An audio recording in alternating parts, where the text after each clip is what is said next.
Number 33 وَإِنَّ الْقُرْآنَ کلام اللہ تعالی، قرآن اللہ تعالیٰ کا کلام ہے۔ منہ بدا بلا کیفیت قولا، بغیر کیفیت کے قول کی شکل میں اللہ تعالیٰ سے ظاہر ہوا۔ وَأَنزَلَهُ عَلَى رَسُولِهِ وَحْيًا، اور وحی کی صورت میں اللہ نے اس قرآن کو اپنے نبی پر نازل فرمایا۔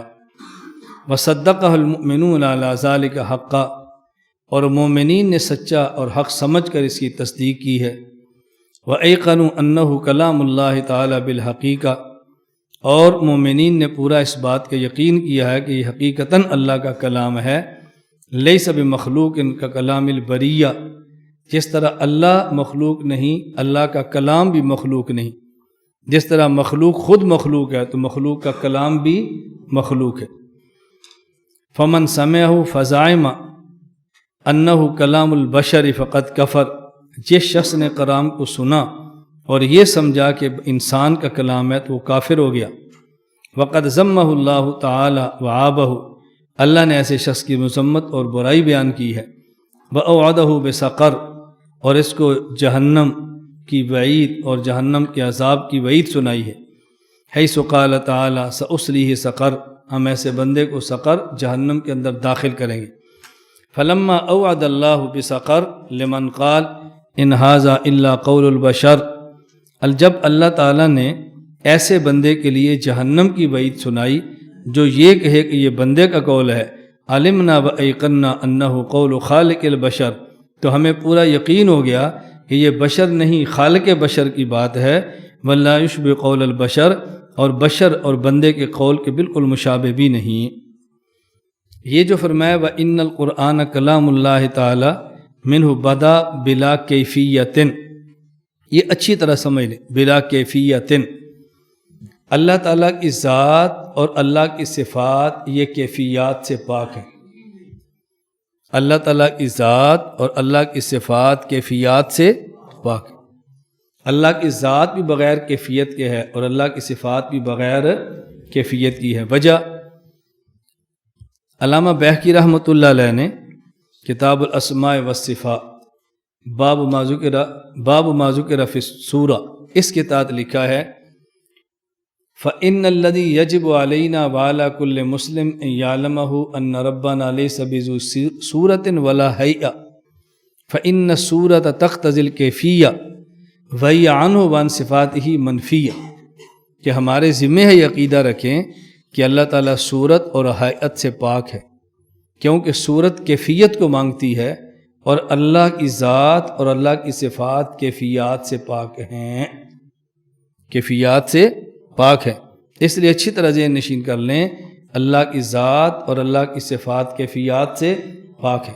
قرآن اللہ کا کلام ہے جو قدیم ہے، اللہ کی صفت ہے اور بغیر کسی کیفیت کے ہے، ہم اسی پر ایمان لاتے ہیں۔ سمجھ آ جائے تو تب بھی ایمان لاتے ہیں، نہ سمجھ آئے تو تب بھی ایمان لاتے ہیں۔ کیفیت سے اللہ تعالیٰ کی ذات پاک ہے۔ اس پر عام طور پر ایک اعتراض ہوتا ہے کہ حضرت امام مالک رحمہ اللہ تعالیٰ سے کسی نے پوچھا الرحمن علی العرش استویٰ، الرحمن علی العرش استویٰ، اللہ مستوی علی العرش ہے، تو اس کا مطلب کیا ہے؟ حضرت امام مالک رحمۃ اللہ علیہ نے فرمایا الاستواء معلوم والکیف مجہول والایمان بہ واجب والسؤال عنہ بدعۃ۔ استواء کا معنی معلوم ہے، کیفیت اس کی مجہول ہے، اس پر ایمان لانا واجب ہے اور مزید اس کے بارے میں سوال کرنا بدعت ہے۔ تو امام مالک تو فرما رہے ہیں والکیف مجہول، کہ استواء کی کیفیت مجہول ہے۔ آپ کہتے ہیں کہ اللہ کی ذات اور صفات میں کیفیت نہیں ہوتی، تو امام مالک تو کیفیت بتا رہے ہیں نا، کیفیت معلوم ہو یا مجہول ہو، کیفیت ہوئی نا۔ مجہول کا معنی یہ نہیں کہ کیفیت نہیں ہے، مجہول کا معنی اس کی کیفیت ہے لیکن ہمیں معلوم نہیں ہے، کیفیت کے تو قائل ہو گئے نا۔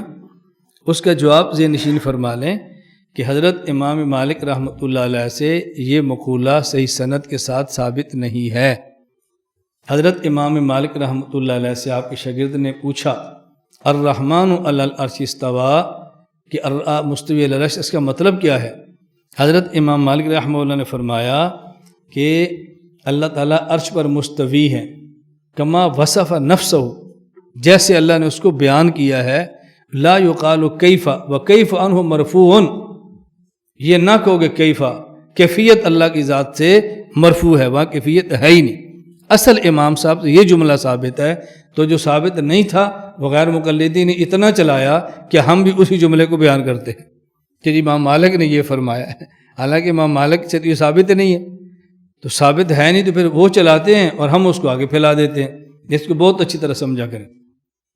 مجھ سے ایک آدمی نے کہا کہ آپ تو کہتے ہیں جی اللہ تعالیٰ کی ذات ہر جگہ پر ہے، اور امام مالک رحمۃ اللہ علیہ فرماتے ہیں الاستواء معلوم والکیف مجہول والایمان بہ واجب والسؤال عنہ بدعۃ۔ امام مالک تو یہ فرما رہے ہیں کہ پتہ استوا کیا ہے، یعنی اللہ تعالیٰ مستوی علی العرش ہے۔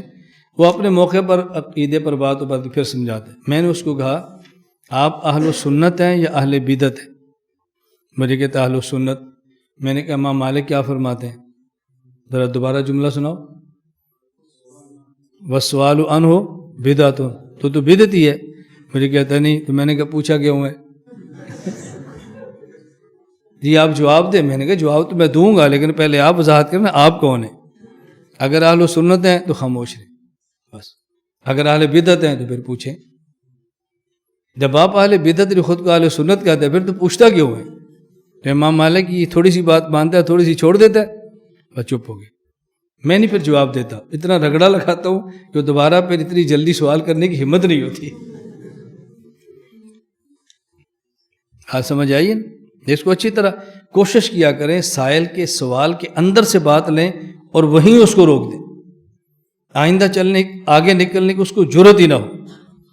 میں نے بتایا تھا لاہور ایک جب میں نے بیان کیا تو بیان تھا حجیت حدیث پر۔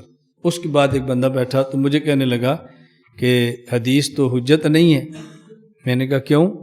کہتا رسول اکرم صلی اللہ علیہ وسلم نے فرمایا لا تکتبوا انی غیر القرآن، حضور پاک نے حدیث کو لکھنے سے منع فرمایا۔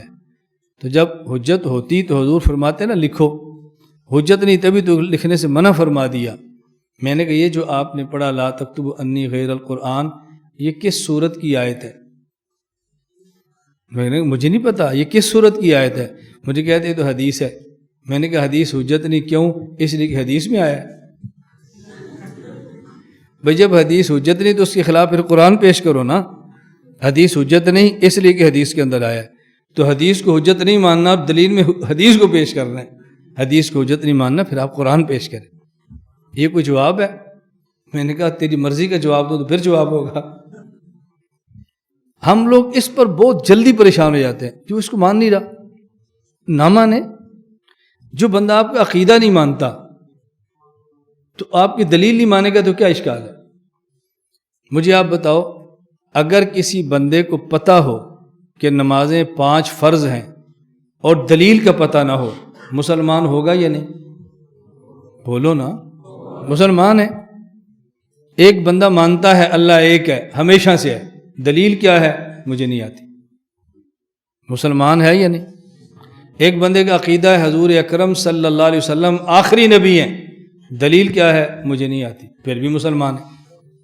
ایک بندہ آپ کا عقیدہ نہیں مان رہا تو آپ کو الجھن نہیں ہے، اور آپ کی دلیل نہیں مان رہا تو آپ کو الجھن پیدا ہو رہی ہے نا تعجب کی بات؟ جی وہ اس کو نہیں مانتے۔ میں نے کہا وہ آپ کا عقیدہ مانتے ہیں؟ کہا جی نہیں۔ تو میں نے کہا دلیل نہیں مانتے، پھر کیا قیامت ہوگی؟ ایسی دلیل پیش کرے کہ جس کو وہ مان لے۔ میں نے کہا پہلے ایسا عقیدہ پیش کرے کہ جس کو وہ مان لے، پھر اس کے بعد ایسی دلیل پیش کرے کہ جس کو وہ مان لے۔ آپ کو عجیب فکر لگی ہوئی ہے۔ اللہ ہمیں یہ بات سمجھنے کی توفیق عطا فرمائے۔ نمبر 34، ومن وصف اللہ تعالی بمعنی من معانی البشر فقد کفر، جو شخص اللہ کے لیے ایسی صفت بیان کرے جو صفت بشر کی ہو، یہ کافر ہے۔ فمن ابصر ھذا اعتبر، جو بصیرت کی آنکھ سے اس کو دیکھ لے گا اور سمجھ جائے گا، وہ عبرت حاصل کرے گا، یعنی بچ جائے گا، ایسی باتیں نہیں کرے گا۔ وہاں مثل قول الکفار ان زجر، اور ایسا شخص کافروں والی بات کہنے سے باز آ جائے گا۔ وعلم ان اللہ تعالی بصفاتہ لیس کالبشر، اور یقین کرے گا کہ اللہ کی صفات بشر کی صفات کی طرح نہیں ہے۔ لا الہ إلا الله لا إله إلا الله لا إله إلا الله ما لنا رب سواه لا إله إلا الله